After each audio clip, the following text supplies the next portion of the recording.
I bench more than I squat. And why is that relevant to this work? I'm honest. I know my strength and weaknesses.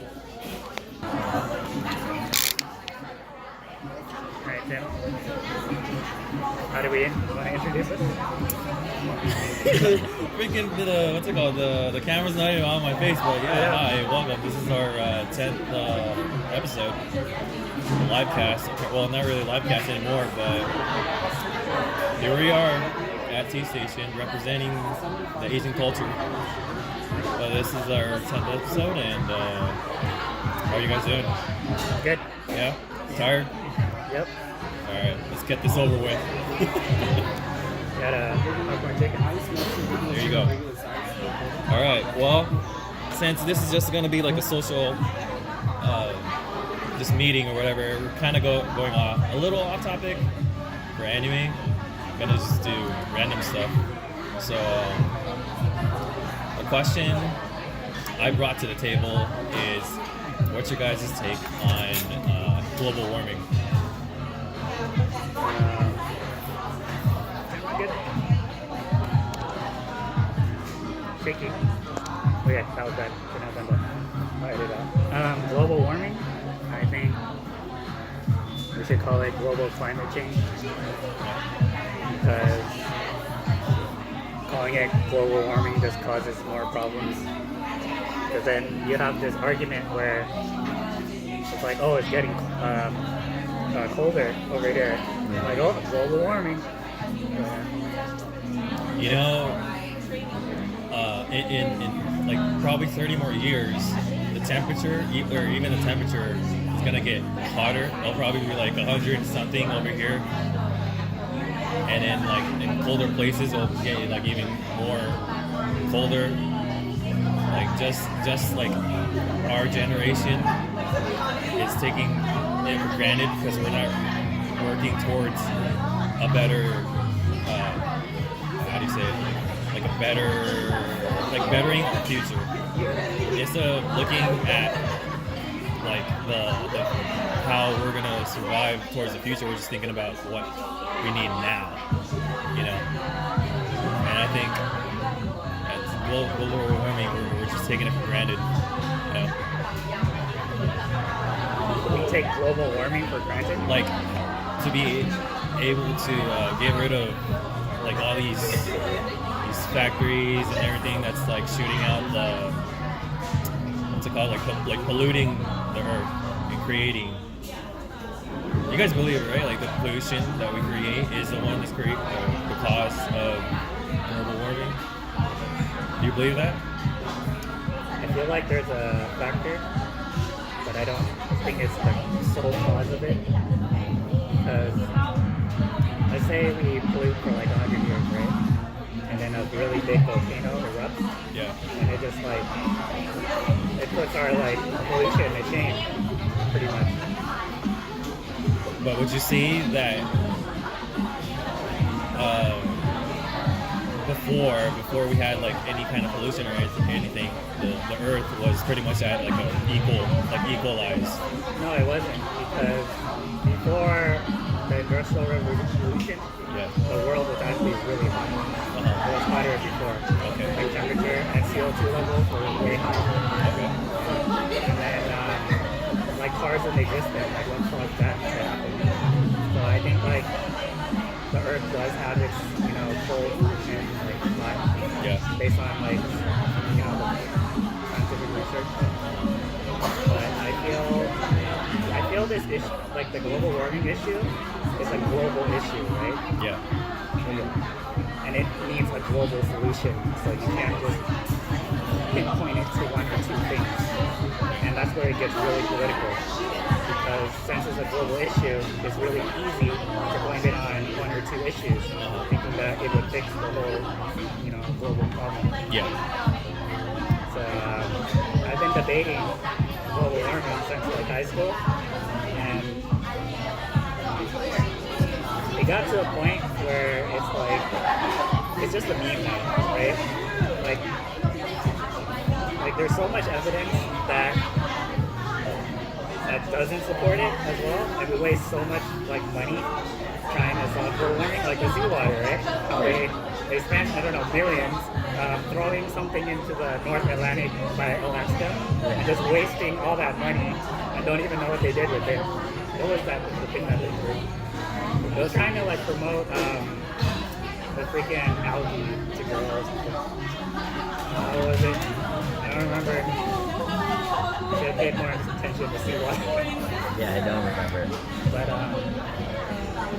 But I think it's a meme as in to like get people to be more, I guess, environmental friendly instead of, like if you just tell people the truth, like, oh hey, we have a lot of evidence supporting global warming, but it's not like for sure, right? And people don't like that. Like we're not certain. Like it's like a may, right? It may cause. And if you sell global warming to be like a catastrophe, then people are more likely to get their act together. I think that's where the meaning part comes in, and it doesn't work for a lot of people who are, I feel like, in developing countries. Oh, absolutely. They're like, you guys get to pollute, we don't, right? And we're just trying to heat our homes and stuff like that. Because we got like people in developing countries where they have to like do mass deforestation. They're like burning them forests, and they're just trying to live. It's kind of hard to argue that they need to do something for global warming. Yeah. And I also don't like I'm not a fan of environmentalists. Well, my teacher, like especially. I forgot your name, but I really don't like you. Anyways, I took AP Environmental Science in high school, and we were learning about population, overpopulation, and there's this weird anti-human dialogue that comes with overpopulation, right? And I feel like they're like the best thing you can do for the earth is to not have kids. Yeah. I don't know what's more anti-human than that. Don't have kids. That's literally anti-human. And to think that we're parasites that are just living on Earth, destroying planet Earth, I feel like that's not a good way to view the world, because it's a malevolent way to view the world, right? Because a lot of people, if you're not in a first world country, you don't think about that kind of things, right? It's really difficult to live on Earth. Like even we're in a first world country right now, it's still difficult, right? Life is difficult when it's going well, right? And then for people who have it worse, it's hell for them, right? They can get infected, they die from like measles and stuff like that, hunger, starvation, they freeze in the winter cold, something like that. And to say that, we're a parasite on Earth, even though Earth is trying to constantly kill us, it's a really privileged and evil way to look at it. Especially when you tell people in like China, right? Oh, don't have kids, right? Even when they just came out from that, cultural revolution, where having kids was like bad, and people actually had to kill their daughters and stuff like that. To tell them not to have children is really evil, I feel like. I actually disagree with a lot of viewpoints on people who believe in overpopulation. Yeah. Like, I think because we all live in very urban areas, we tend to view ourselves as being overpopulated because we see a lot of people. Yeah. But I think overpopulation is a very localized issue. Like, there's a lot of people in like LA or like New York, but there's a lot of like rural areas that we don't have a lot of people in. And maybe that's a matter of time, but it's a very far in the future topic, I think. Yeah. Would you guys say the same thing about China though? About China? Like here in the US, maybe it's fine, but we don't know how it is in other countries, or Asian countries, specifically China. do know how it's like system. Like, You do? So you don't think it's all starting to get overpopulated over there? Because they did, I don't know if they lifted it, but there was a thing saying you could only have one child over there. Yeah. Any more than that, then you're pretty much being punished for it. Well, there's two ways to look at it, right? There's not enough resources to go around, right? Or there is enough resources to go around, but we don't know how to allocate it, right? But those are two ways to view the world. If you view it as resources are limited, which they are, but if you think about it in the future, right? Yeah. Usually scientists will think about this. Like, we're not supposed to really be on Earth. Like, we have access to, like space and the moon and stuff like that. So it's possible for us to go somewhere else. And we haven't even explored our oceans. Like, we don't know what's going on. Yeah. So there's limited resources, but I think there is a lot of resources. Okay? And humans are resources. And to not consider them resources and to consider them a parasite on Earth, I feel like that's pretty anti-human.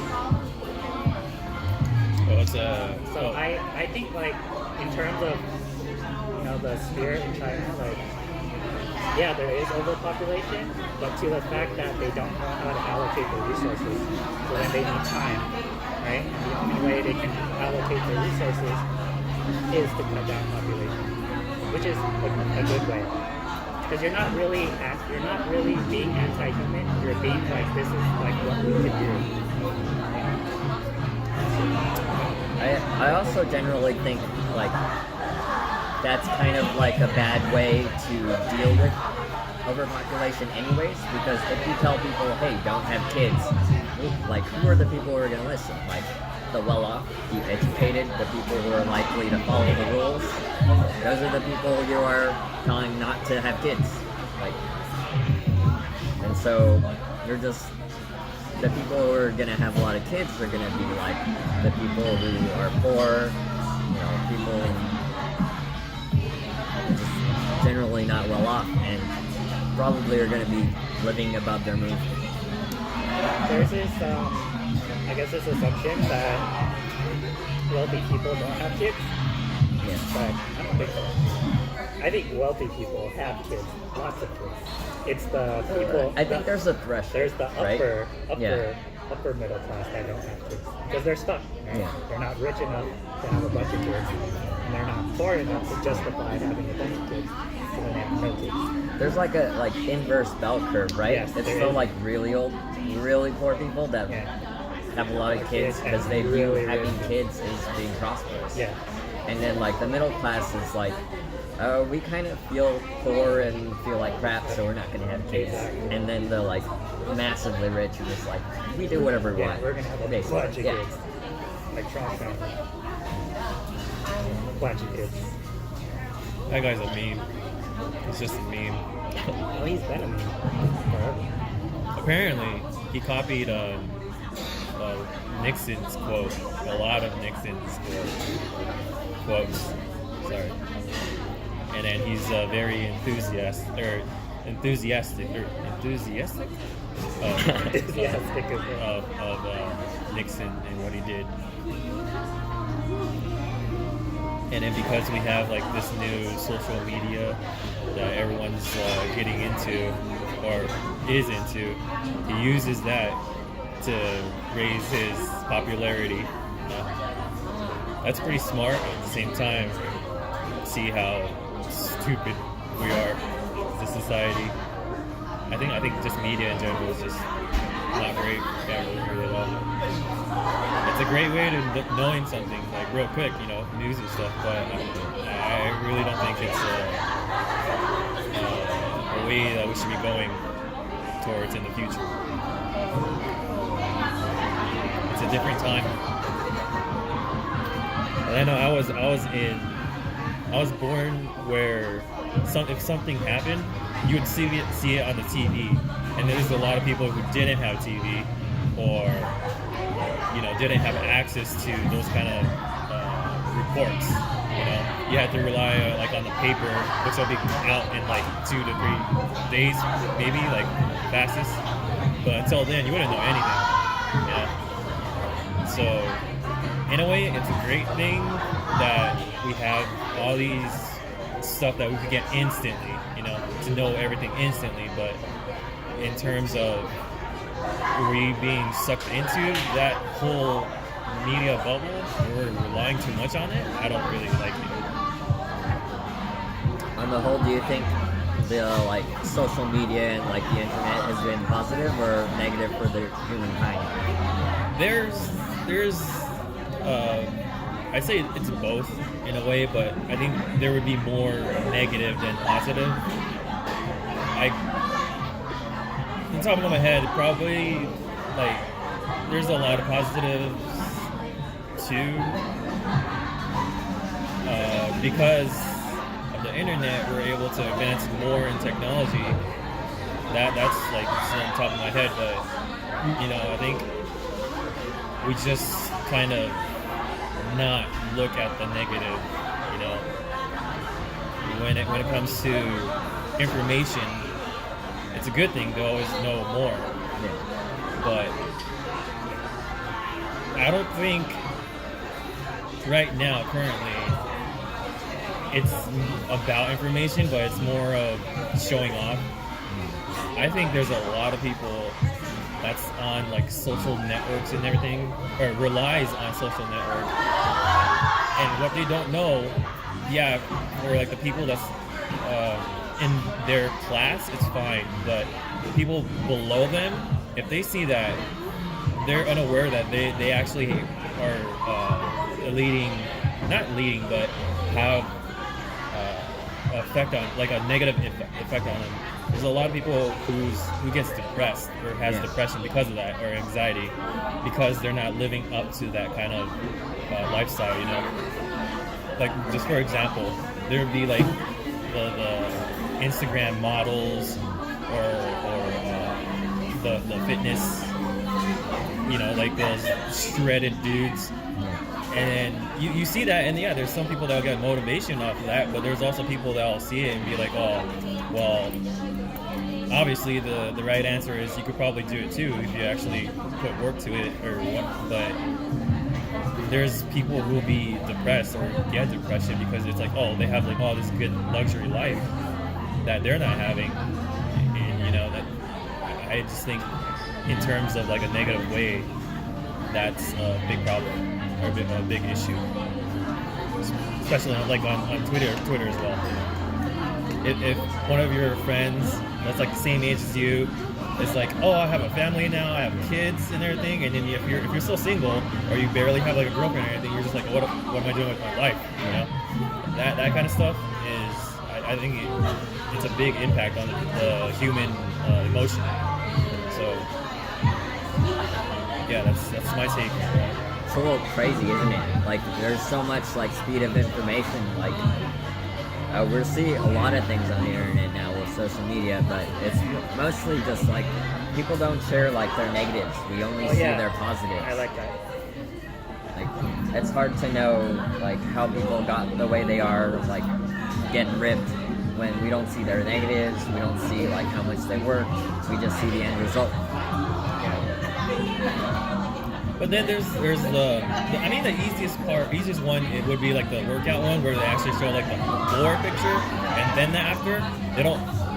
They might have like, you know, like the few months or weeks in between pictures and everything, but most of the time, yeah, it would be the final result and how I got there kind of thing. Like, if you do this and that, you'll be as ripped and good looking as I am, you know? But they're pictures, right? Yeah. Like Tim said, it doesn't have the whole story. Right. Like, maybe they work hard, maybe they injured something, maybe they had to go to surgery, or maybe they, we don't know how they do it. Like, maybe they went to the gym, you know, maybe they worked out in someone's basement, or maybe, you know, it's not all glamorous, and there's a lot of stuff that they don't want to show because it could be kind of sad. Yeah. Like if you worked out and you got injured, you don't want to tell people that, Yeah. right? You want to tell people like, oh, I spent 6 months in physical therapy in order to get back to my workout because I did my workout wrong. Because it kind of like decredits you. Yeah. So when you're trying to tell someone, they're like, oh, but you injured yourself. Like I shouldn't listen to you. You know, but yeah, that's good. There's a lot of stuff you should assume. And I think that's why giving people the benefit of the doubt, like it works both ways, right? Yeah. Like if they're successful at something, you should also doubt them. And if they're bad at something, you should also doubt that as well. And it's insurance for yourself as well. Like if you give them the benefit of the doubt, you're not gonna be let down because you're already let down. Yeah, no, that's important. That's why people get angry. Like in Greek, right? They view hope not as a good thing. Like hope is a paradox, right? It's actually the worst kind of thing, and it's actually the best kind of thing. And If hope, then occurs, yeah, right? hope is bad because if you have high hope, you will get frustrated and you will get agitated and angry very easily, right? For example, you know, you wake up in the morning, you have a hope that there's no traffic, right? So once you encounter traffic, you get very agitated because you're really hopeful. But if you're not as hopeful, you're like, oh, you know, life has its, you know, nuances and stuff like that. So there might be traffic, like it's okay, and you remain more calm. So, yeah. Don't be hopeful. I'm just kidding. No, that's my topic for now. Next.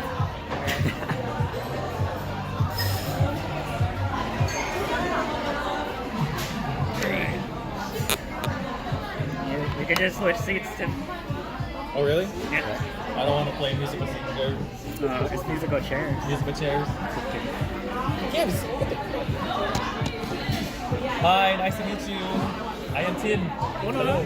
¿Cómo está? Alright, set. Give us up. All right. What you got?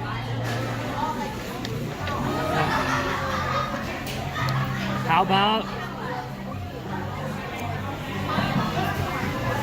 Okay, two topics. Useless wisdom you've ever heard is just useless. It sounds nice, but it's not practical. And if you think about it, it's kind of stupid. And then the second topic is, what would you tell your 16-year-old self? Like, you know, if you could go Do back. better or you could change or something? Just any advice you can give them. Like, hey, let me tell you a story about older Tim, you know? For the first one, it's kind of hard because if it's a wisdom, I think every wisdom would be good, no matter what, even if it's just like a stupid wisdom. How about advice? Bad advice that you've ever heard or gotten? I think when it comes to advices, you know, the biggest thing that comes to mind is like a parent telling advice to their kids.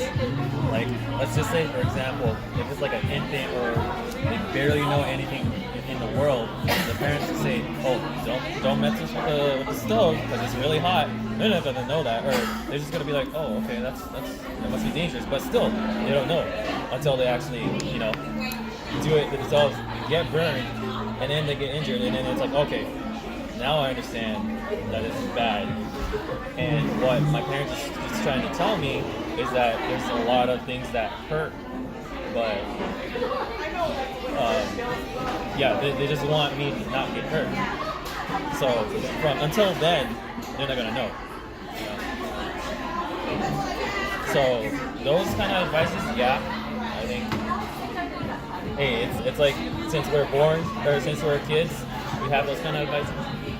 But in terms of like other advices, like maybe there'll be like a shredded dude that'll be like, oh, you're not lifting weights the right way or whatever. That's like an advice too, right?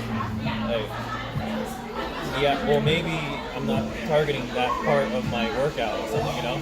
Like those people, yeah, maybe they might know like a certain way of working out, but that's only targeting the way they worked out, right? From what they know. It's not like there's different classes of working out. Just for like an example, but there's like the power lifters or like the people who just wants to be like a model and wants like a toned body kind of workout. They're all different kind of workout, and you're not subject to just one type of workout. You know, there's like a whole different type. So those kind of advices is, I don't know, it makes that person come off as like what do you call it? Like I don't know what's the term, what, like a snob, I guess, or something like that. Like the guy that's giving the advice. It's kind of like narrow-minded, I think. What, you saying? Anything? Yeah, I have what? I have something in mind. Yeah. I hear people say like give it like 110%.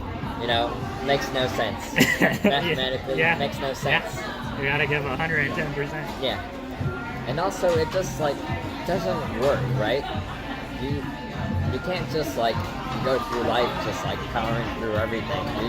There's like rest days. You gotta like rest and like treat yourself. Yeah. I find that to be like a meme. Yeah. Like it's not actually like I'll give it your like 110%. It's more of like, you know, like push through it so that, you know, you'll get over it kind of thing. I don't know.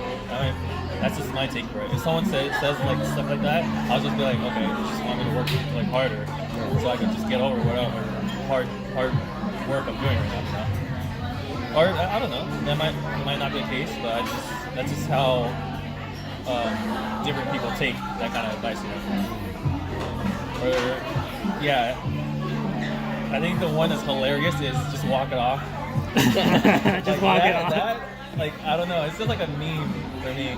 Like, yeah, it might be like they're actually like just like whatever. I don't give a fuck. So just walk it off kind of thing. But That's more like a masculine thing, right? Yeah. Like you say to a guy. Yeah. Like you can't It's say like dismissive, right? you can't say that to like girls, really. Like they'll get mad. I just think it's hilarious because it's like oh yeah, I have I don't know. Let's just say like a spine problem. Yeah. I can't walk or whatever. Yeah. I'll just walk it off. You know? Yeah. It's like it's just like a meme. It's hilarious. Yeah. I feel like that happens a lot with guys, especially the more masculine guys. They'll have like an ear infection and they'll be like, "No, just sleep it off. I'm not gonna go to the doctor." Yeah. Yeah. We're like, "Oh man, my arm got cut off. I'm just gonna walk it off." Yeah. And that's why men have a higher mortality rate. Yeah. Yeah. Yeah. Well, they're also given 110%. You know. And what was the second one? You say? What's it? The second one is an advice you would give yourself. Oh, right. Shit. I'd say you said 16-year-old. Or whatever, in your teens, 18, 19, early 20s. Yeah. What do you wish you knew like 10 years ago? Yeah. When do you wish you knew stuff? Like some of the life hacks for life in general. Like there's for one, you could be a truck driver Okay. and make as much as like a starting master's degree person. If I wasn't like just like messing around until I was 24 or 5, whatever, Yeah. I probably would have gotten it as soon as I could get my driver's license, which is like 21. Or no, it's 18, right? Yeah. Yeah, 18. So I would have been able to make more money.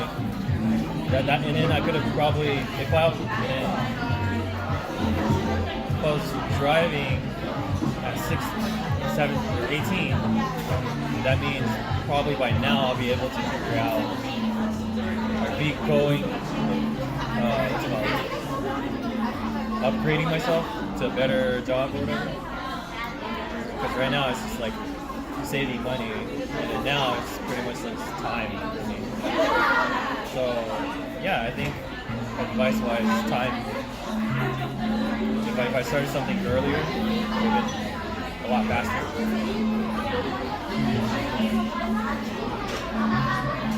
That's it. Sounds like you didn't live a life of regret.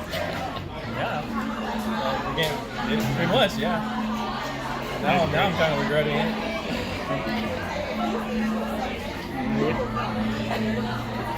Tim? I don't know. I feel like I stressed out a lot, like 10 years ago. I'd say like, just relax.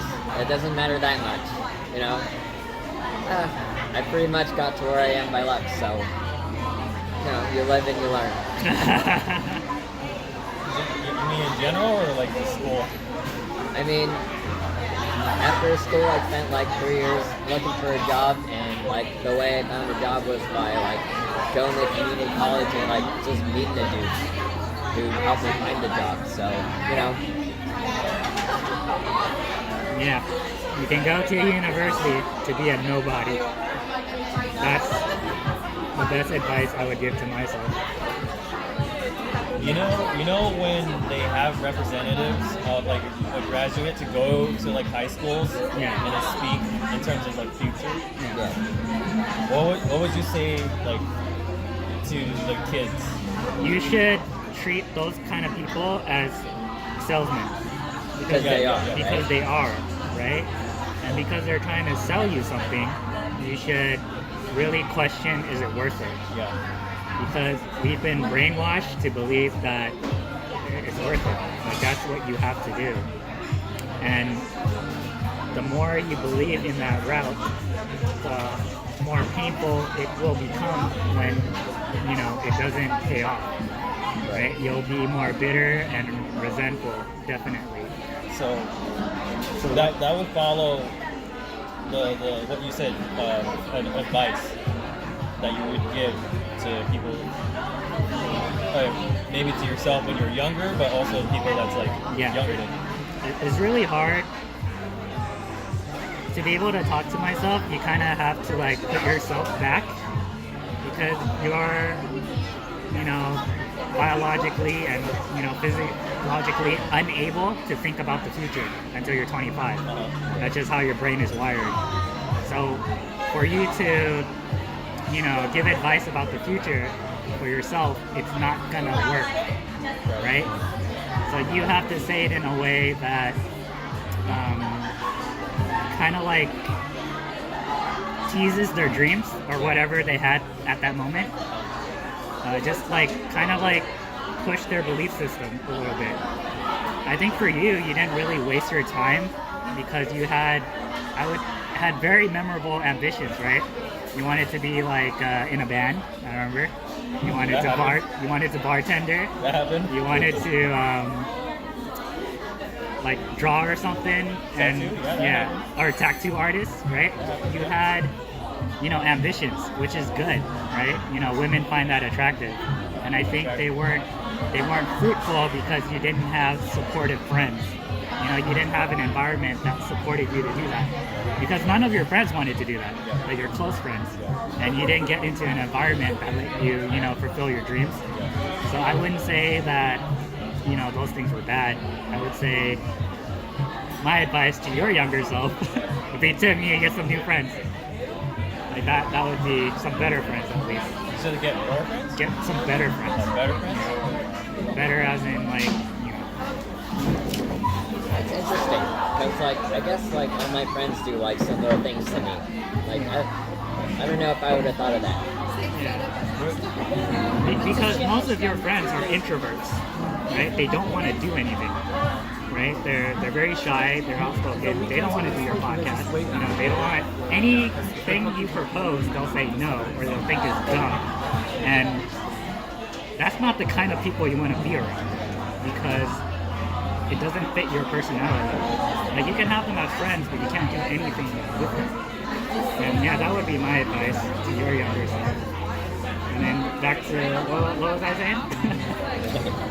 About I would definitely tease your younger self as well. Wouldn't if you were like a graduate or whatever, and then you had this speak to high school students? Yeah. for like advice, wouldn't you say always have like a plan B? Because your plan A is most likely there's a higher chance that it's not going to happen. So it's better to have a backup always. Unless, you know, there's like those people there's different ways. There's people that'll be like, what the fuck are you talking about? Like, I really want to say that, but I can't, because when you're young, right, you're nothing but potential. Yeah. So who am I to say, you know, you can't do it? yeah, so if So you, I won't say have a plan B, because the problem with when you're young, you have too much ambition, right? You have too much things that you want to do. So have a plan A and do it, and then fail at it as quickly as possible, and then move on to the next thing. Don't have like, oh, I'll do plan A, plan B, right? You're selling yourself out when you have all these planned out. Then you're not aiming at anything. You're aiming at a bunch of things. And I think that's really bad for people who are young. Because you're young, you can make mistakes and no one gives a shit, right? They actually applaud you for going out and making mistakes, right? Like, you go be that bartender. You go try that tattoo. If it doesn't work, that's fine. Right? Yeah, like, you got time, right? Yeah, and no one will talk shit about it, right? Like you would talk shit about someone who didn't do shit, right? Like, all they did was study, and then they went to college, and then they came out and they didn't get a job. Like, you would talk shit about that kind of person, and they would probably feel shit about themselves too. So, you know. so would you say a lot of the people or younger kids they have potential, but they're introverts or like betas? I wouldn't say they're betas. I would say, you know, you need to really... They need that push in order to be able to achieve what they want to do. Yeah. You know, people say, you know, you should believe in yourself, but it's really difficult to believe in yourself because you know all your flaws and weaknesses. When you're ready. And if you're not a psychopath or a sociopath, then you don't have that crazy self-determination, right? Because you don't really lie to yourself, right? You know your weaknesses. That's why it's important to find people who believe in you and can see your faults, and you know, because if you have some kind of dream or something you want to do, you need to find someone that wants to do it, because life is complicated and the world is hard. So going through the world alone, it's pretty much impossible. Like, you need someone like along with you. You know, when bad things happen, they'll help you. But like, if you're a bad drawer and you want to draw manga, find someone in the same boat, and then you guys can fail together, and that builds friendship, character, and it's memorable. Yeah.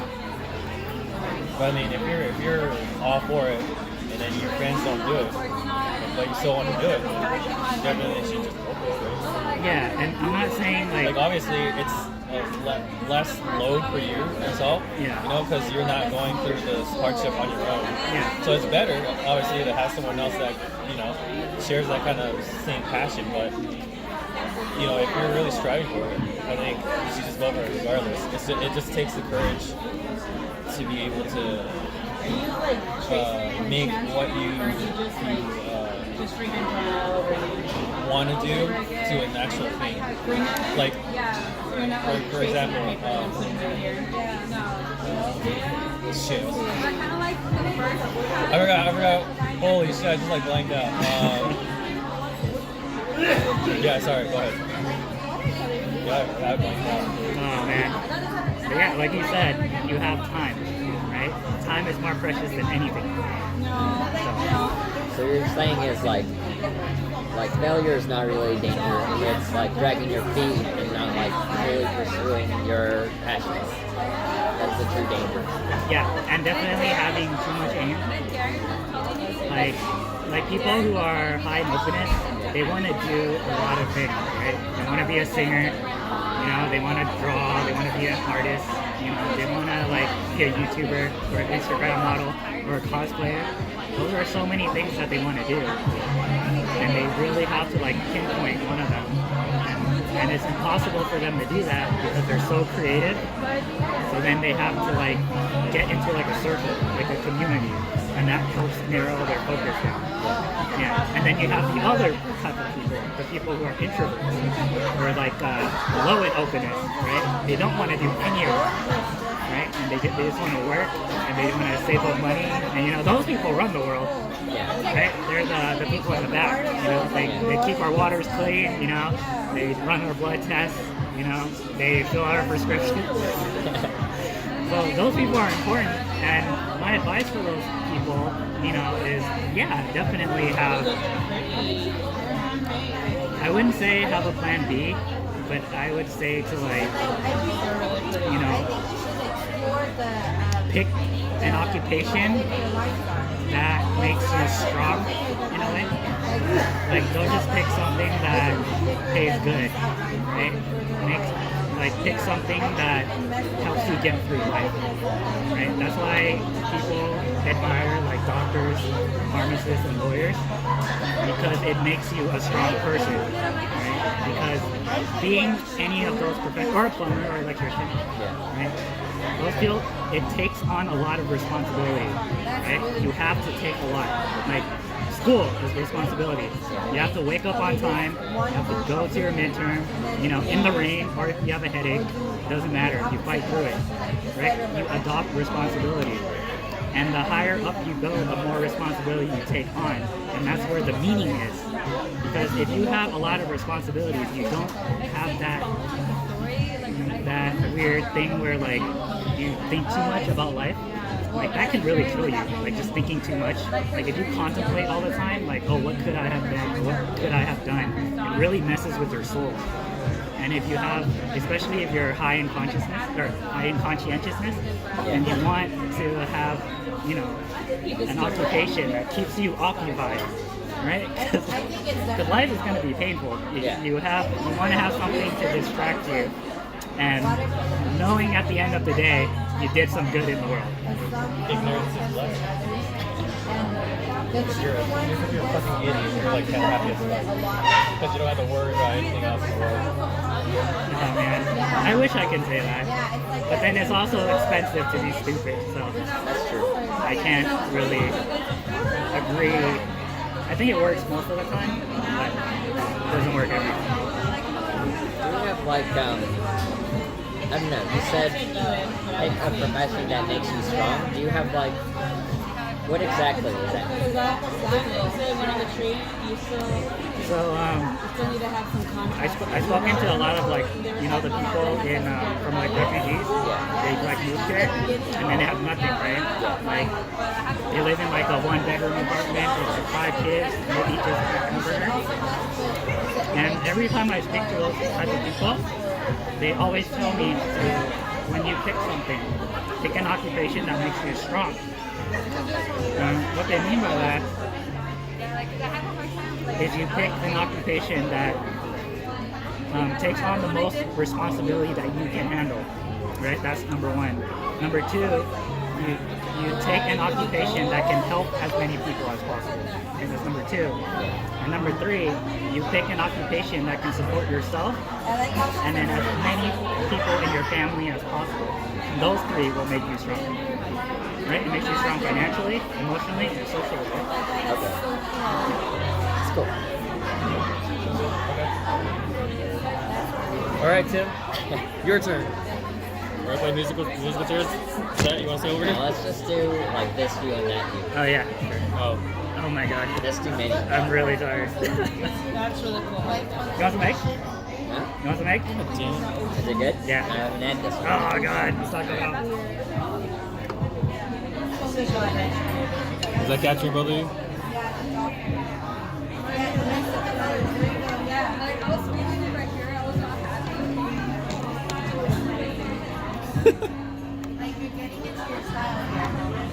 There you go. All right, Tim. What you got? Oh man, this is gonna be disappointing. You guys brought so many like deep topics. More set than me. I just thought of it on the fly. Do you guys have like a comfort pick? Like A comfort what? a comfort pick? Like do you guys have like a comfort food or like Oh yeah, I do. I have the Korean soup, Samke or something. yeah? You know what it is? Yeah. Yeah, that is my comfort food. Like That's when, interesting. when I feel like sick or depressed, Yeah. I eat that, and then I feel like I'm on top of the world the next day. So you know how Americans have that like chicken noodle soup? That's their like sick food go-to. That's our sick food go-to. Yeah, Yeah. yeah. And since you're Asian, Yeah. and I'm Asian, it's I recommend it. I think for me, I don't really have a sick day food, but a comfort food. In the I don't do this anymore, but since I do the intermittent fasting diet, I used to in the morning for breakfast I'd have like the whole proper Japanese breakfast, which is rice, fish, like the was it cooked fish or whatever, or the oven baked fish, like salmon or like like tuna or whatever. But we have that, and miso soup, and then what's it called, egg rolls. Not the deep fried egg rolls, but like just eggs that's like rolled. Oh, like an omelet.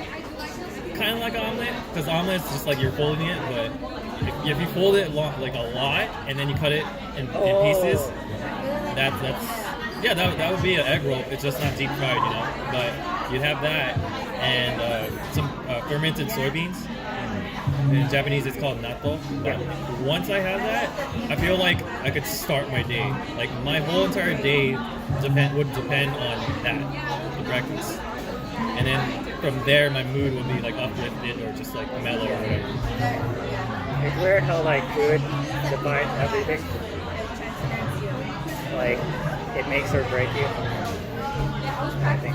I think it helps with like everything, like culture-wise, and also like if you were to get in the argument or get in a fight with someone, if you offer them food, I don't think that argument's gonna last that long, because I feel like food is like one of the factors that creates peace between people.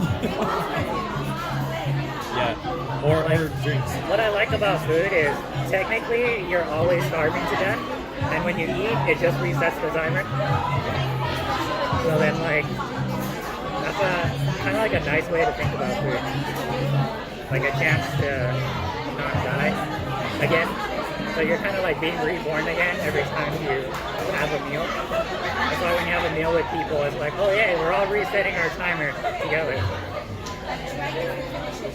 Do you guys believe in the only eat until you're not starving and not until you're full? Do you believe in that concept? So pretty much in percentage, you'll be like at 70 or something instead of 100. Yeah, I believe in that now because that's how like most people put on weight. So there's like this little threshold, right? Like you have 2 eggs, right? And then there's, you can only eat a half. You don't want to throw the rest away, right? So you eat both eggs, right? And you keep doing that.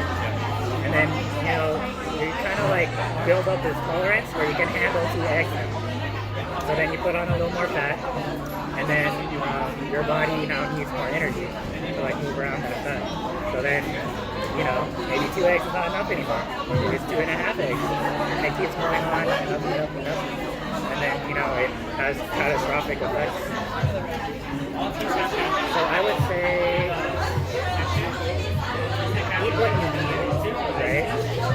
So if you're, you're building, trying to get, bigger, then you can definitely eat till you're hungry, right? And if you're trying to like maintain, then you probably should eat till you're not full but you're comfortable. Or if you're trying to lose weight, then cut it in half. Okay. So depends on your needs. It's difficult. If people just want a recipe, I'm pretty sure I've always lived that way, where I just like eat till I'm not starving. Yeah. That's just, I don't know.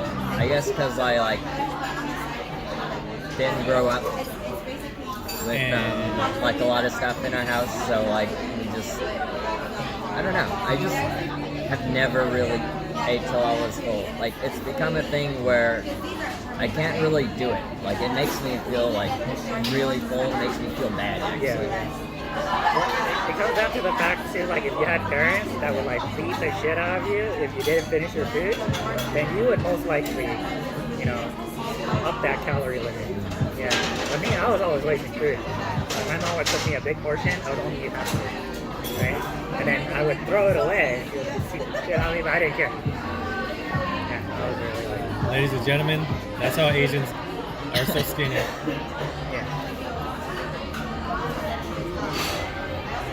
Wait, is that true? Like your mom wanted you to eat more though. Yeah, but I didn't. Yeah. Wait, so Asians stay skinny by defying their parents. Is that it? Well, since we were born, we're already introduced to these foods that's healthy and less on the fat, I believe. Yeah, there are foods with like fat, but it's not compared to here in America. Just like in general, because here there's like hamburgers and stuff like that. If you go to Japan and you get like the same kind of hamburger, no one in Japan will be able to finish that burger. They'll probably eat like less than half and then they'll be full.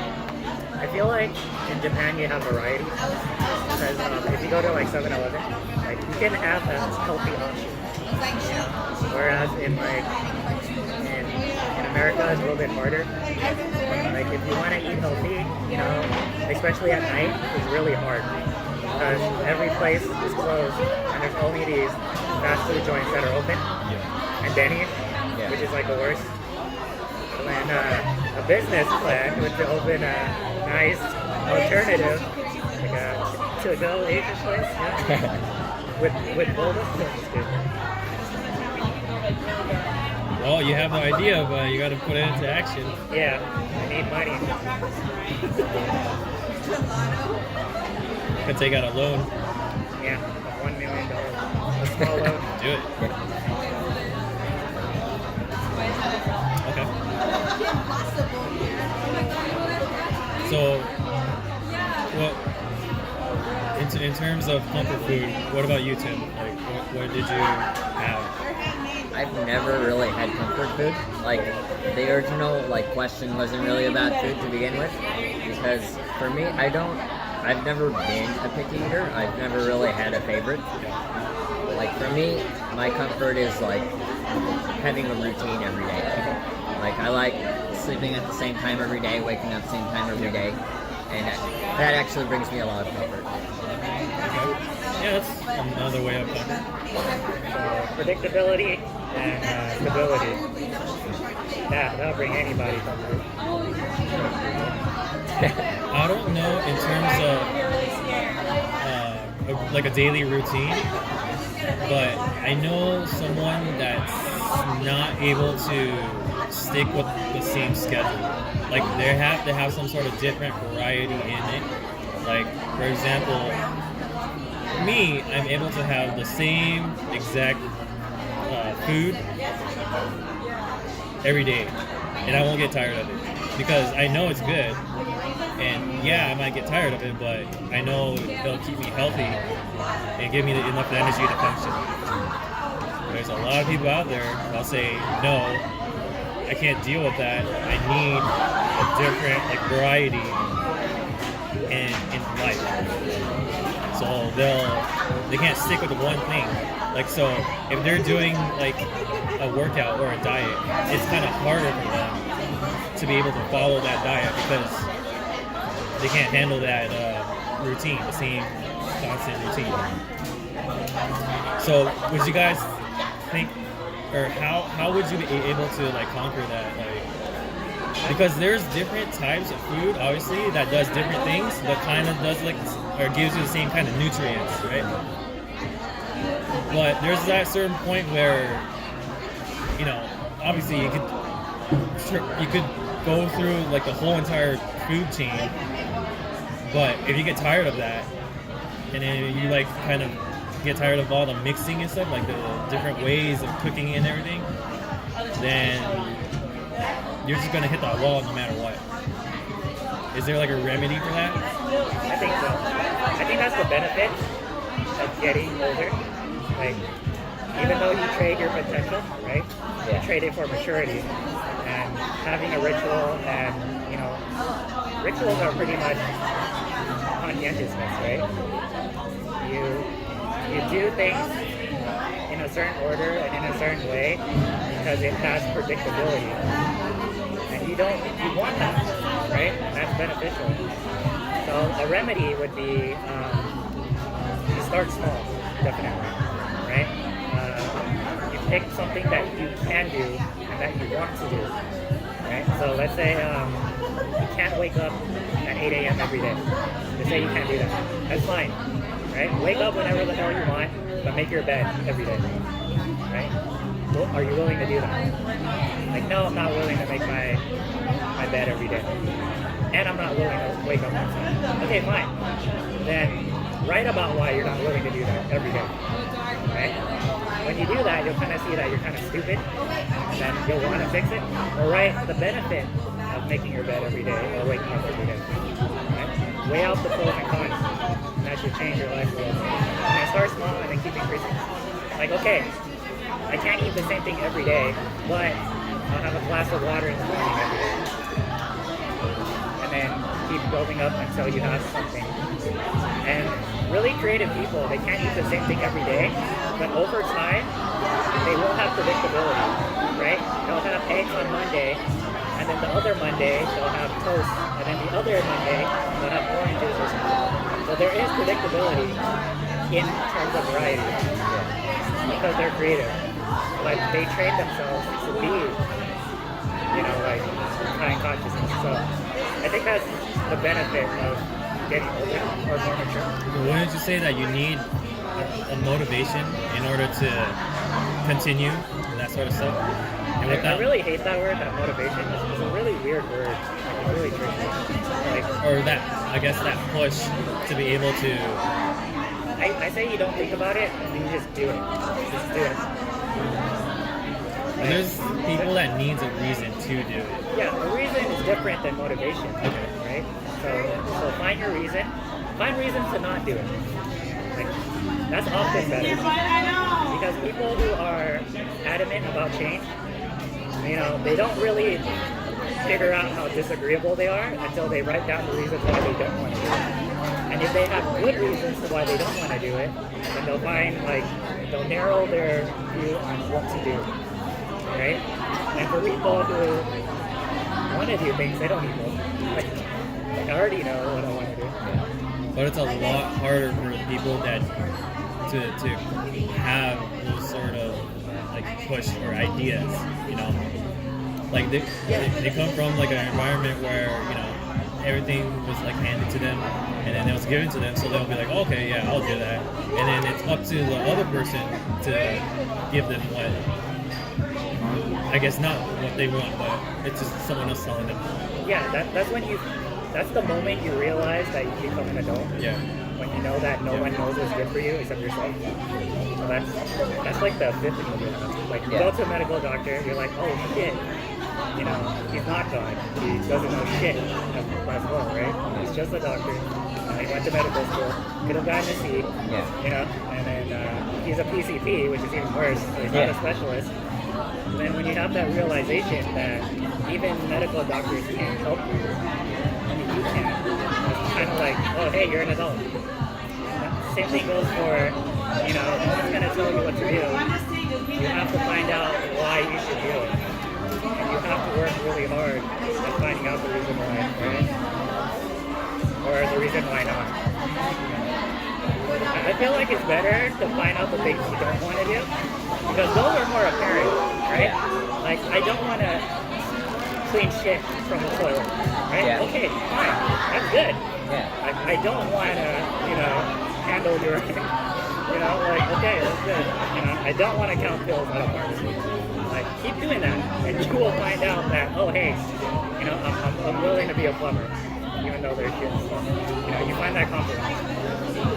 And the sooner you do that, I think the better. So, yeah, I really hate it. Follow your dreams. Like, your dream changes all the time. It doesn't make any sense. Follow your passion. Your passion changes all the time. You know? How about narrowing stuff you don't want to do? That's more better advice. I don't know. Oh, wasn't that like kind of a thing we were talking about before, where you should like fail and fail quickly? You know, you have to like do something. You have to like. Yeah, because then you know why you don't like it, right? Like, oh, I want to be a teacher. Okay, you go in it, you fail. Okay. Now I don't want to be a teacher. Like, you know for sure. And that's really powerful. Yeah. Like, to know that you don't want to be that profession, like, you will find ways to avoid it completely. Like, I hate the medical profession. I'm not going to be anything near it. Yeah. I'm not going to be a nurse. I'm not going to be a doctor. I'm not going to be a pharmacist. Yeah. I'm not going to be MLT. I'm not going to be like MO. I'm not going to be anything. Yeah. Right? You're like half of the profession gone, and I can focus on this thing. Okay. Yeah. Pharmacy is not for me, man. Found out too late. But you're not gonna switch? No, I'm not going to switch. So you're not gonna follow your own advice?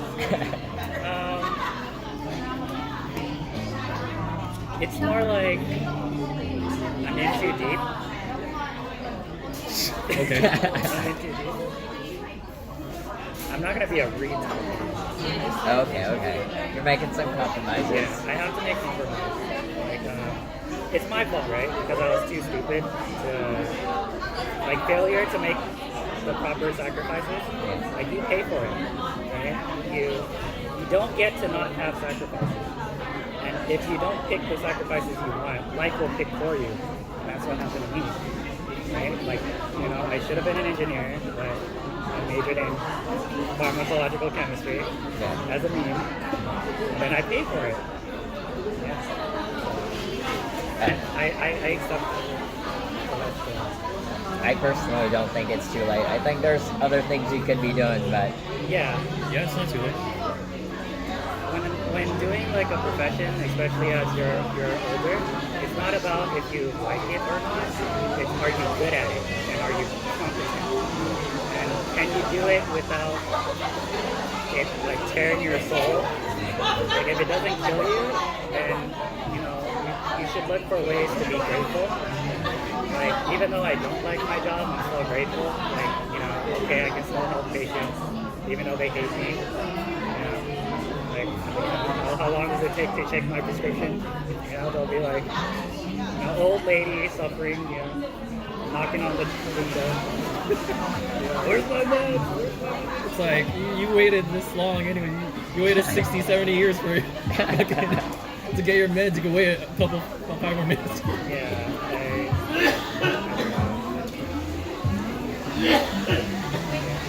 You're right, though. It's probably not too late. And this is where I'm at, right? It's like a Midlife crisis. It's like a. It's not a midlife crisis. It's like a quarter. Yeah. It's like a quarter midlife crisis. So, yeah.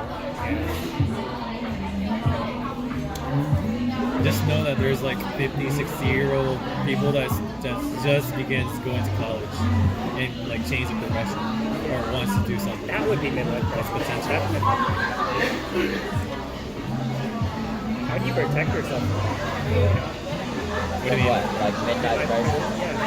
You know, you Buy a car. Yeah. If you buy a sports car, you'll feel better. I think you gotta ride a bike. You can do that too. Yeah. Well, I think like it's unavoidable, right? You just have to kind of like explore yourself in like a safe way.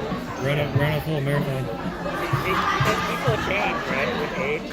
Like, we have this presupposition that will always be the same. Like, oh, never change. You know, like in the dramas. I hope you never change, you know? Or, if you love me, you'll never change. Or, if you love me, you don't have to change. Something like that. And I feel like that's weird. You know, time changes everybody. I mean, it's just BS, right? Yeah. I mean, if you love somebody, you should like love the person they're becoming. Yeah, and it's difficult, you know. It's like not an expert on love. So, I think it's the opposite. I think it's mostly if you're in a relationship, you over time start to change. It's not like a constant change, like just in general in time of yourself. It's more of you're changing a part of your life to be able to adapt. Like it's survivability. yeah, it's survivability, and you play that courtship thing where it's like, are you gonna open the door for your, girlfriend for the rest of your life? Nope. Like, no, like 1 or 2 months, you're not. She's gonna open her own door, right? And then you're gonna probably split checks or, like, I don't know, or you're not gonna let her drink your first boba first. Or you're not gonna feed her anymore. I think the best way to doing that is just to do, I'll get this bill, you get tomorrow's, and then it's like a repeating thingy where it's like, I get this time, you get next time, I get this time, you get next time. Because if you split it every single time, I think it's a hassle. It's like you're creating more problem. It's not a problem, but more like a hassle, I guess, that you could just avoid. Kind of get irritated at creating more problems than you already have. Actually, that's my strategy too. At least that way you like guarantee there's a next time, right? Oh yeah. No goodbyes. Only later. Yeah, I didn't even think of it that way. But I was just like, yeah, it's like you get next, or you get dessert and whatever. But yeah. Actually, the best advice I would give for a relationship is if you can't love yourself or be by yourself and be there for yourself, don't be in a relationship. Absolutely, yeah. Because you're gonna depend on the other person. That's very heavy for them. Because they have their own self to support, and if they have to support your emotion too, it's impossible. Some people are, I wouldn't say like the majority, but there's people that's incapable of taking care of themselves, and there's people that likes to take care of people like that. Yeah, and it's like a very thin line, right? It's like, how do you like yourself so much that you don't become, sociopath? Like when you said take care of yourself, right? That's different from like loving yourself. Oh, you're saying loving yourself? Yeah. Oh, okay. Yeah, Because you have to respect yourself. Yeah, which is weird because it has a bad connotation to it, right? Like if you say, yeah, I love myself, people are like, oh, what? You full of yourself? Yeah. Like, Well, it's really weird. you could find yourself while being with someone as well. Because what you're saying is you rather You gotta take your chances. take with that. yourself at like you ready yourself or be able to be ready, then you get like the other person, right? In a way, yeah. In a way, I'm kind of saying that, but the reason I say that is because relationship is like one of the best things you can have.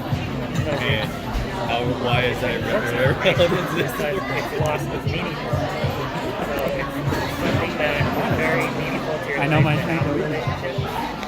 But if you go in it thinking that that relationship will give it meaning instead of, adding meaning to it, then that's different. Because you go in with expectations. And if your expectation is for that relationship to make you able to love yourself, then you're setting yourself up for disappointment. I understand what you're trying to say, and I don't disagree, because I think of not just like a one-way thing, like there's there's different ways of thinking it, because yes, it's true that it's better to like the benefit of the doubt, right? Yeah. Pretty much, but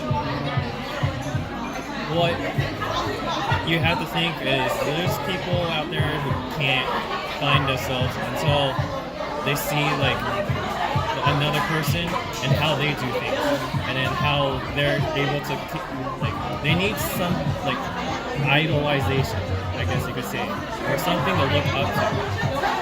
and then through that they find themselves and they become happy because this person was there for them and able to support them through this whole thing in order to become a better person or to be able to love themselves. I mean, that's possible, but Yeah, that's possible. the problem is that if you don't, complete what you're supposed to be doing, finding yourself before, you break up or something, then that could be like very devastating, right? Yeah, and I have this thing where it's like, it would be a careless mistake to just go into a relationship, even if you see that, there's someone you admire and someone who helps you, be the best person possibly, because then you're really relying on them too much in a way. And what if that person changes, right? What if he was an aspiring chef and it inspired me to be a chef, and then all of a sudden he makes a 360 and he becomes like a construction worker, and you don't find him attractive enough because you found his profession and his ambition attractive, which is fine, I guess. Yeah. But in a way, it ruins your relationship at that point. Because Well, it also ruins you. Yeah, That it person ruins was your self-image. yeah, exactly. Yeah. So now you're both screwed. Maybe that person 360 is I don't know. I don't know about being over. So I would say definitely the most important thing is see if they're a psycho.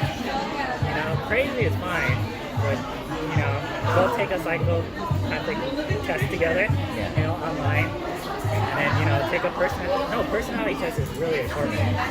Not because so you can know what their personality is, but so you know how to communicate with them, right? Because like for example, if they're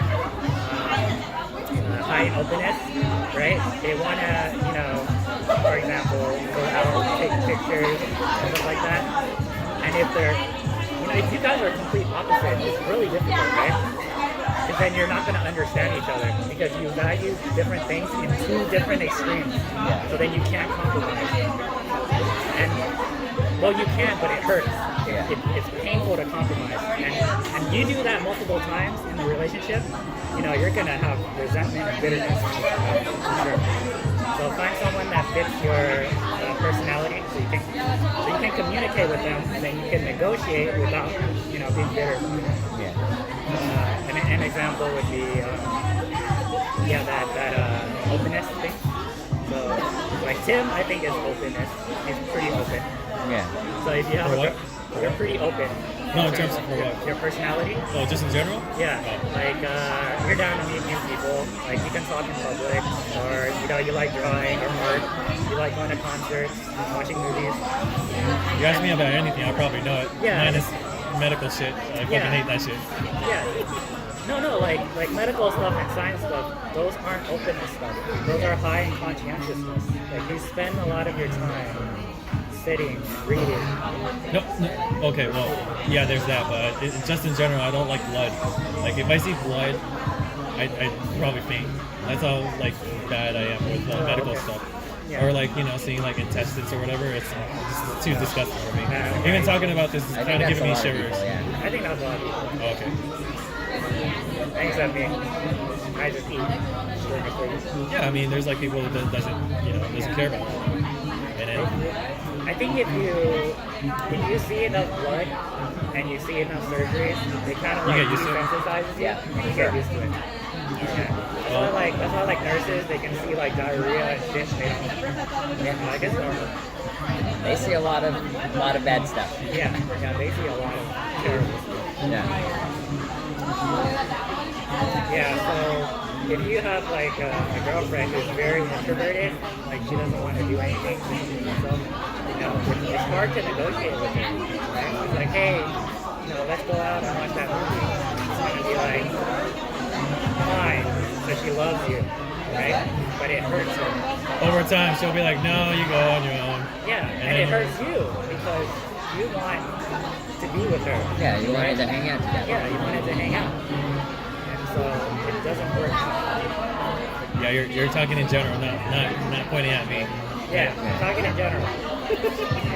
Not pointing at them. Yeah, not me. A lot of us are doing nature things. I love people who just stays home, so that I don't have to go out. I don't know. It's like if it's food, I'll probably go out, to get like a good food, like go to a restaurant, or whatever. But if they don't want to go, that's fine with me. I'll just bring back like a to-go or something. But yeah, in terms of like, those people that has to go travel at least once a year, wherever, like out of state, or whatever. Like, I don't understand that concept. Like, yeah, it's cool and it's relaxing, it's stress relieving and everything. Yeah. But what are you gonna do, like, financially? Like, you're not saving up anything. You're like, yeah, maybe you're working in order to save up and go to these places, like to travel to get your stress relieving. But that's like just a repetitive thing, and you're just gonna be at plus minus zero.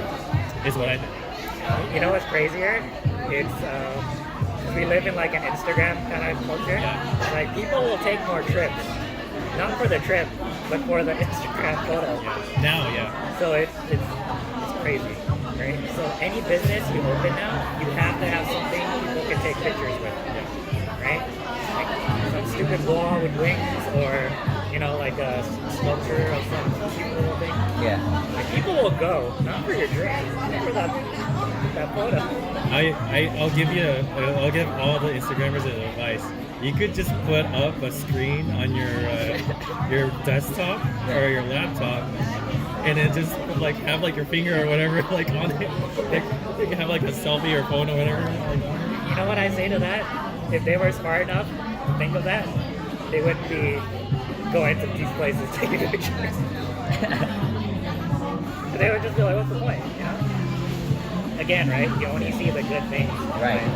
And that's bad. It's not bad for other people. It's bad for yourself. Yeah. Because you have a false personification of yourself, right? Because you're like, oh, if you go through your Instagram page, it's a reflection of yourself, right? And if you only see good things about yourself, you have the wrong presupposition about yourself. So I got pictures of a bunch of food on my Instagram. Yeah. So then you're always like, oh, I'm supposed to be happy. And when you're not happy, it destroys your persona. Yeah, you feel bad, right? You see all this good food and you're just like, I could be eating this well. Yeah. That's why you gotta put an ad, or you gotta what's it called? You gotta give that location. They have this kind of good food. Yeah. You should try it. Advertise. I actually disagree. I don't think people find traveling like relaxing. That's not a thing, right? Traveling is I think it stressful. can be, in a certain extent. It's a weird bonding lesson, right? If you're high on openness, you value travel. Like, you have to. It's part of your personality. I mean, introverts travel too, like digitally. Yeah. Right? They'll do like video games, or they'll do movies. It's their form of traveling. And for people who are like, non-extroverted or limited, they have to go see it. They have to smell it, They have to feel it. Because that's just how they are. So I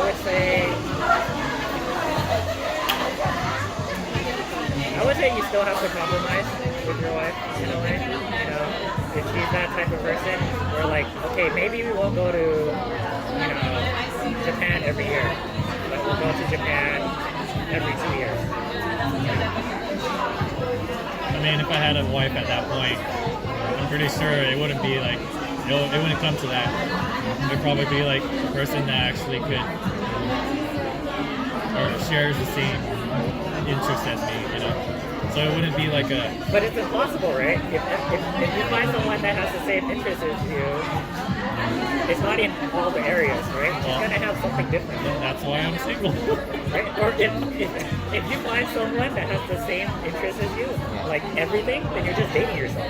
No, I mean, not everything. I'm not trying to say like everything, But certainly the way, I guess the value of life.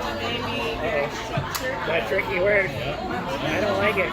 Yeah. We had Because I'm just generalizing it. we had a very awful discussion of values. value of them. She's like, no, I kind of want this now.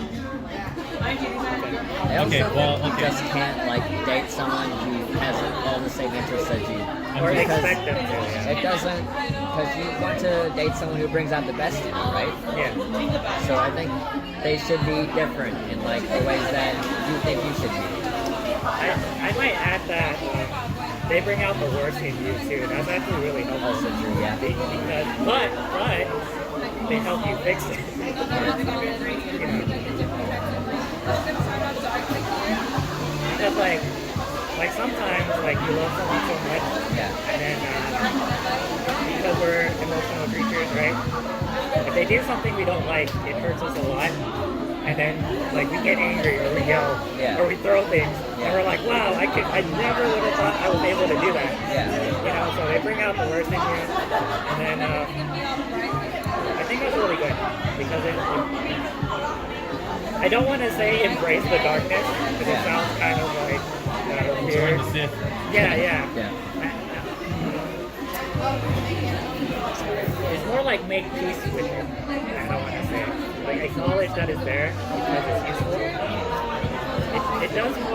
It's more helpful than harmful, I think.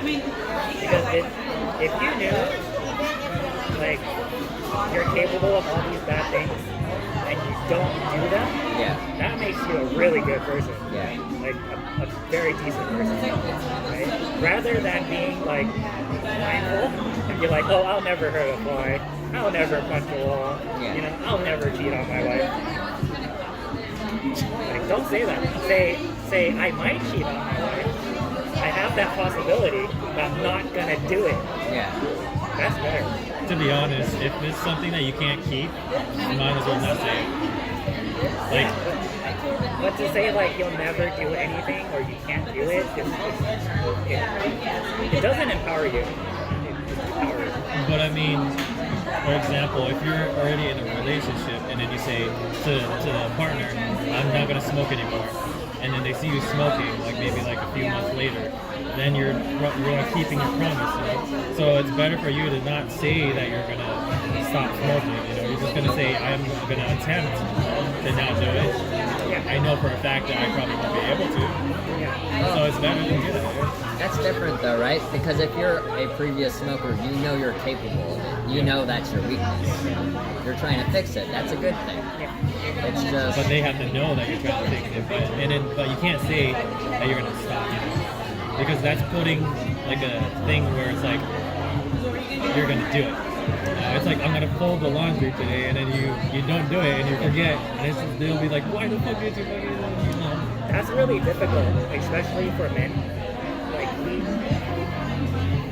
okay, I don't know where I heard this quote, but I don't know if you heard it. It's like men keep their promises and then women keep their composure. I don't know where I read that, but I feel like that's more evident because men we have this standard where like when we say something, we have to try our hardest to make it happen. And I think it's because we're less emotionally intelligent, yeah. which I think plays to the part where we can keep our promises. Like for example, men need to be punctual and on time, right? And women don't have to. And we forgive them because they have a lot of stuff going on, right? Like, oh, maybe they're on their period and they have cramps. Yeah. We can forgive them for that, right? Maybe they're really moody. You know, their mom died. We can do that. But for men, yeah, my mom died. We still went to that meeting, right? So there's a different. I think that saying is like a reflection of like past social kind of like construct thingy. I mean, it's because you had that like walk it off, right? Yeah, we have to walk it off. Yeah, it's like walk it off, give 110%, you know, man up, and keep your promise. Yeah. I think these are masculine traits. I don't think they're necessarily bad either, because I think it's really beneficial for women, right? If you're like a girl, or you know, let's say you're like a wife, and your husband says, I'm going to stop smoking, right? And your husband does that, right? It does a lot of things, right? One, means he's dependable. Yeah. Right? That's very important for women. Two, he's providing stability back to the relationship. Yeah. right? That's really good. Yeah. And 3, you know, someone who keeps their promise, I think that's like, you know, opening the floodgates. Yeah, I mean, it shows commitment. It shows commitment. It's very attractive. It's very attractive, right? Because men have commitment issues, obviously, I didn't. because it's Oh no, dude. right.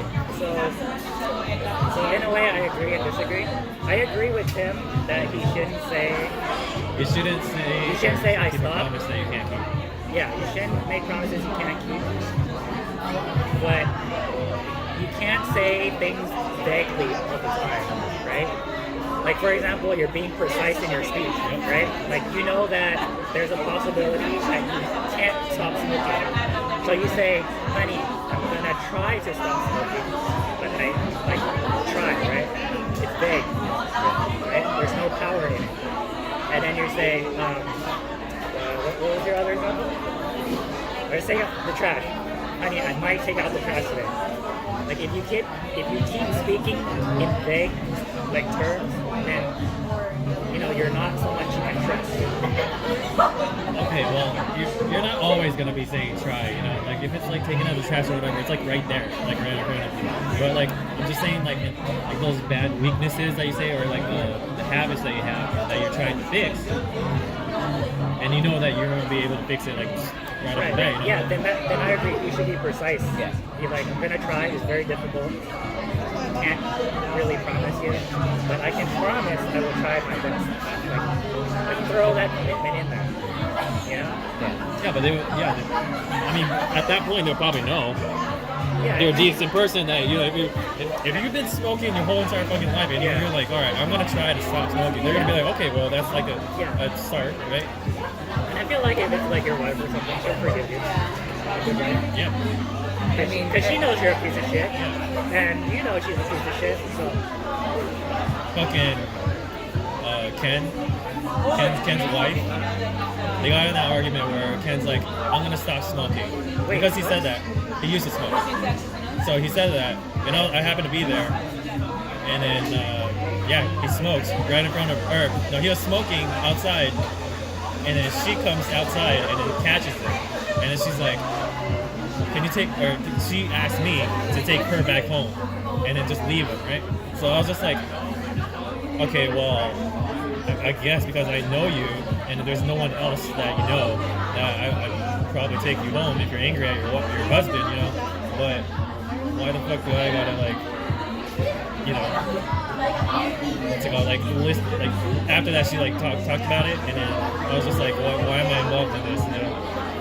I just felt so pissed off. It's like, I was more pissed off at Ken that did that. Like, he shouldn't have said, like, I'm gonna stop smoking. You see? So it comes back to the thing, we hold other men accountable. But women don't have that same accountability. Yeah, that's why I was like, don't fucking say that. Yeah. Like, we're more forgiving to, I don't want to say it because it sounds sexist. Right?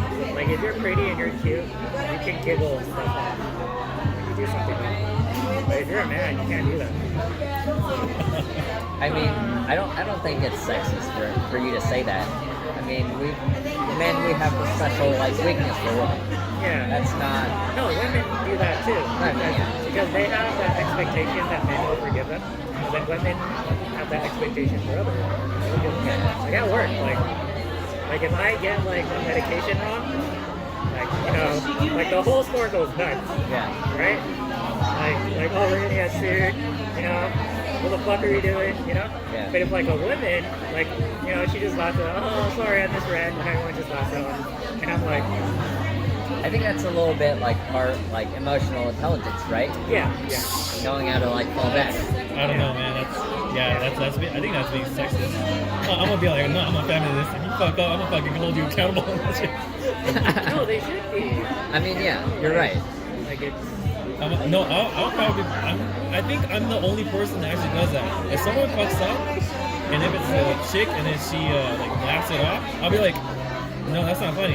Like I'll be the only one that'll be like, no, you gotta fix this. And it's difficult for me because I'm the only male in my workplace. because the pharmacy field is all women, and I'm the only male.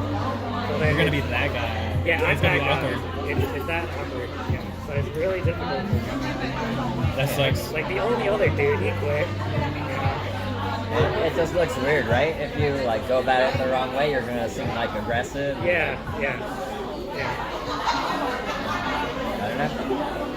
That sucks. I'll be like, does anyone not know what's going on here? Yeah, I feel you do. I work with all women too. No, it's what it is. Okay. Yeah.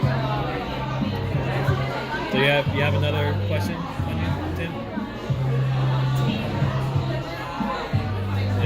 You didn't come prepared. Do you guys have like an ideal place you'd like to live? Somewhere quiet. Just in general, it doesn't have to be like the mountains or close to sea or urban. I feel like quiet is my number one thing. And then two would probably be like, a good neighborhood or not as dangerous. And then three would, I don't really care about like if it's in the mountains or by the sea. Yeah. As long as it's in a place that's like, not polluted or not an endangered species. Right? Dude, you go to the mountains, there's gonna be a killer. There's always gonna be a killer. I mean, it could be anywhere. Have you guys been to Ohio? If you breathe the air over there, it's like you're breathing the mint. Like it's so like clear, clean. Holy shit! It is amazing. And it's quiet, and it's well. I think the only problem is it's cold. But, I mean, other than that, it's a really clean environment. You guys gotta try it. Go over there and be like, oh, I want to live over here. But then there's like also all these other benefactors. Like if you go to Canada and you become like a citizen, it's like free healthcare and everything. So there's that, and there's people that go there just for that. I guess it's harder to get a citizenship. I think in terms of like security, it's good to go to those places that have like healthcare that's like free and everything, even if it might be not the best place. I don't know. I never been to Canada, so I don't know. But I feel like having universal healthcare is a good thing only if they still have private sectors, right? The thing I hate about government run stuff is that it's terrible because there's no incentive to be good at your job. You like to be able to shop around, right? Yeah. Right? The DMV is so shitty. Yeah. What can you do? If you like disagree with your PCP, you gotta like have options, right? we need more demand for the DMV. Not just one window open when it's fucking like 10 a.m. in the morning and then there's like a line.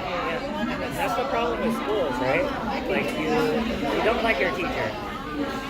She makes you watch movies every fucking day. You don't learn shit. You can't do anything. Right? So then, and you're wasting, like that's more catastrophic than anything else.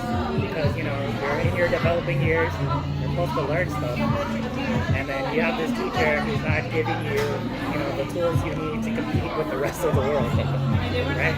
She's doing more harm in that 1 year than like fucking cancer will do to you. At least cancer can be treated. But your stupidity is going to last a long time. And it might not even be fixable because you don't know. You don't know you have an English disability.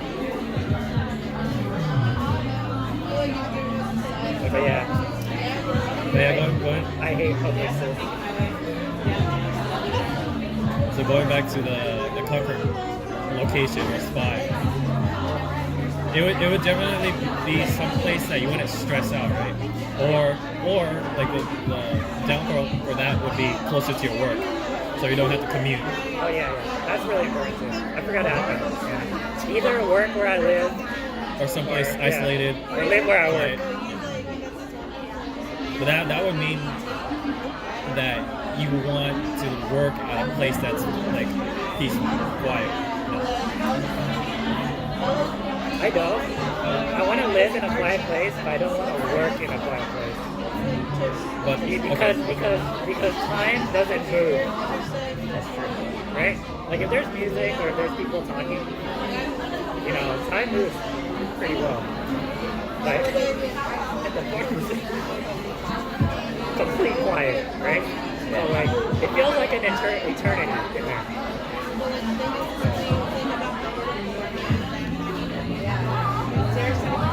well, to be fair, if you're actually working, time passes by real quick. That's true. Not when you're hyper concentrating.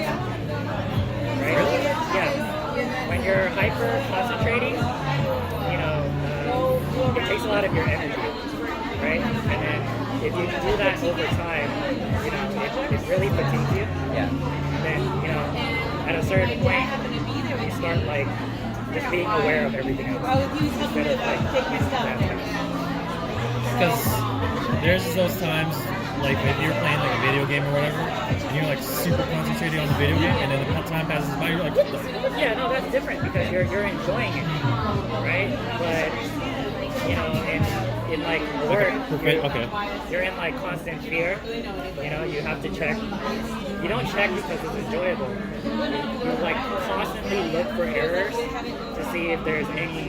It can be anything, right? It can be the wrong prescription.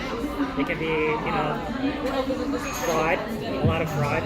It can be the technician putting in the wrong pill, right? It can be, you know, like billing stuff, like insurance doesn't cover this, you know, and then you always have to argue with doctors, like, you know, you prescribe this drug with this concentration, it doesn't exist. You know, do you want to fix that? Right? You're constantly doing that throughout the day. Oh, and you also have to look at the phone. Open the bottles and look at the phone.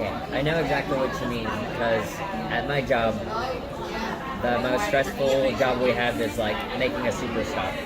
It's very simple. You're just using a pipette and you're just putting one mil into all these places, and it's very simple, but it's very stressful because you can't mess up. Yeah, There's you a can't lot of mess money. up because if you mess up, you could be messing up Everything. things for maybe 250 people. Oh yeah. Yeah. So, and that's like a whole day's work. So, if you mess that up, next day you probably have to do like double the work. Yeah. Wait, do people die though? Not really. Not really? Okay, so it messes up your test.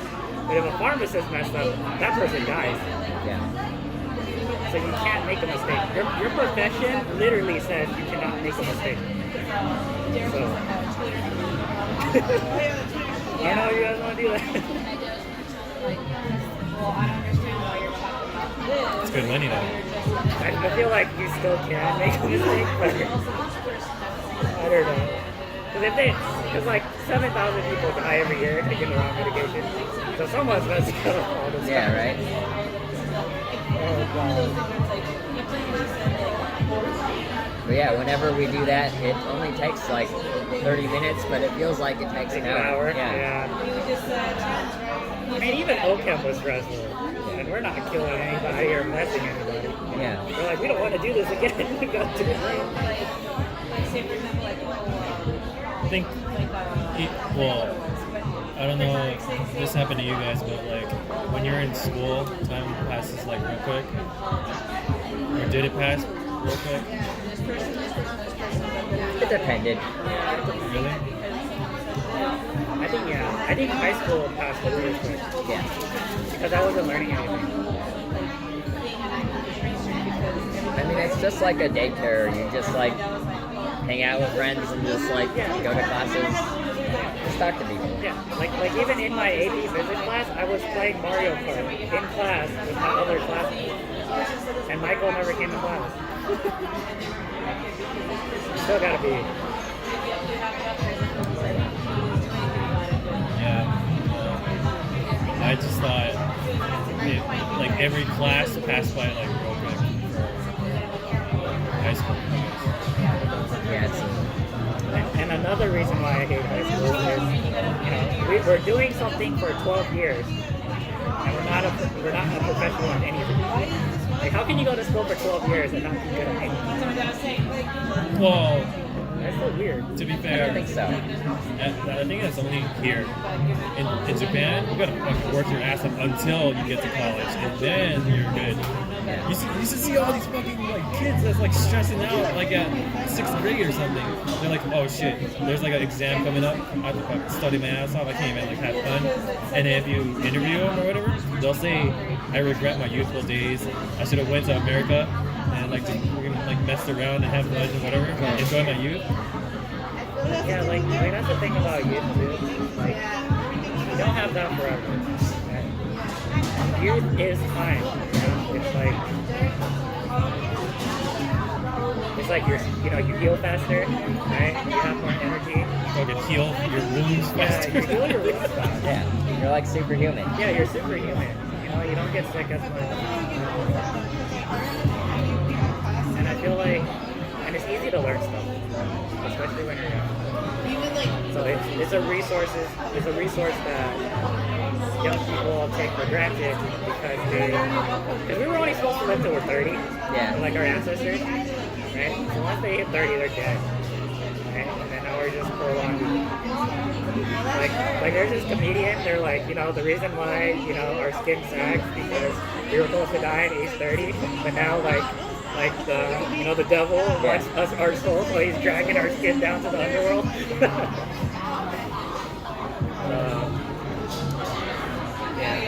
It's really hard, right? You know that saying is like, if the old only could and the young only knew. And to learn that you can't physically see the future until you're like around 25, like that got to me. Like that was the most, it made sense, like it clicked. Because if I spoke to myself when I was a teen, I would be annoying as shit. Because I think I would do shit and I think I know everything, right? And if like adults told me like, oh, don't do this, don't do that, you know, I won't believe them. I can't see that far.